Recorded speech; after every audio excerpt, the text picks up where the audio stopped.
2 মোহাম্মদ হাফিজ ইব্রাহিম, ভোলা 3 major অবসরপ্রাপ্ত হাফিজ ইব্রাহিম। বাংলাদেশ রাজনীতিতে নতুন আলোড়না। আসন্ন ত্রয়োদশ জাতীয় সংসদ নির্বাচন ঘিরে 237টি আসনে সম্ভাব্য প্রার্থীর নাম ঘোষণা করেছে বিএনপি।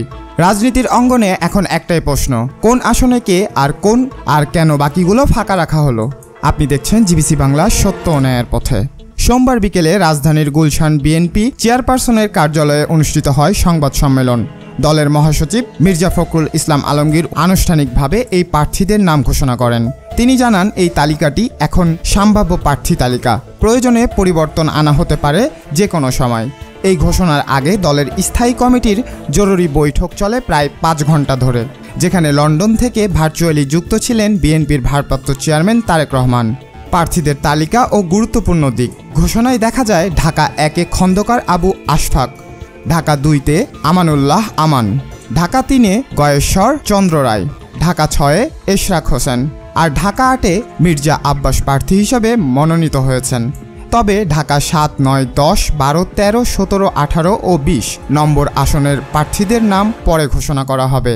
বিএনপির চেয়ারপারসন খালেদা জিয়া 3টি আসন থেকে প্রার্থী হচ্ছেন, ফেনী 1, বগুড়া 07 ও দিনাজপুর 03। আর ভারপ্রাপ্ত চেয়ারম্যান তারেক রহমান লড়বেন বগুড়া 06 আসনে।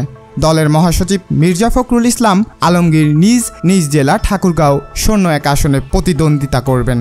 মির্জা ফখরুল বলেন, এই তালিকাটি প্রাথমিক, আমাদের স্থায়ী কমিটি যে কোনো সময় পরিবর্তন আনতে পারে। আমরা আমাদের যুগপৎ আন্দোলনের শরিক দলগুলোর সঙ্গেও আলোচনা করব। কিছু আসনে তাদের জন্য সুযোগ রাখা হয়েছে। এছাড়া তিনি নেতাকর্মীদের উদ্দেশ্যে আহ্বান জানান, যাকে দল মনোনয়ন দেবে তাকেই বিজয়ী করতে সবাইকে একসঙ্গে কাজ করতে হবে। প্রার্থী ঘোষণার আগে দুপুর 12:30 থেকে শুরু হয় দলের স্থায়ী কমিটির জরুরি বৈঠক। সভায় সভাপতিত্ব করেন তারেক রহমান, যেখানে উপস্থিত ছিলেন ডক্টর খন্দকার মোশাররফ হোসেন, গয়েশ্বর চন্দ্র রায়, মির্জা আব্বাস, আমির খসরু মোহাম্মদ চৌধুরী, সেলিমা রহমান সহ অন্যান্য শীর্ষ নেতারা। দলীয় সূত্রে জানা যায়, এই বৈঠকের মূল উদ্দেশ্য ছিল প্রার্থী চূড়ান্ত করা ও জোটগতভাবে প্রার্থী নির্ধারণ প্রক্রিয়া সম্পন্ন করা। যদিও এখনও 63 আসনে প্রার্থী ঘোষণা বাকি। বিএনপি জানিয়েছে, শরিক দলগুলোর সঙ্গে আলোচনা শেষ হলেই সেসব আসনের নাম প্রকাশ করা হবে। রাজনৈতিক অঙ্গনে এখন সবার নজর, এই প্রার্থীর তালিকা কি চূড়ান্ত থাকবে নাকি আবারও বদলাবে বিএনপির কৌশল? বাংলাদেশের রাজনীতির সর্বশেষ আপডেট জানতে সঙ্গে থাকুন জিবিসি বাংলার সঙ্গে। জিবিসি বাংলা সত্য ও ন্যায়ের পথে। ধন্যবাদ।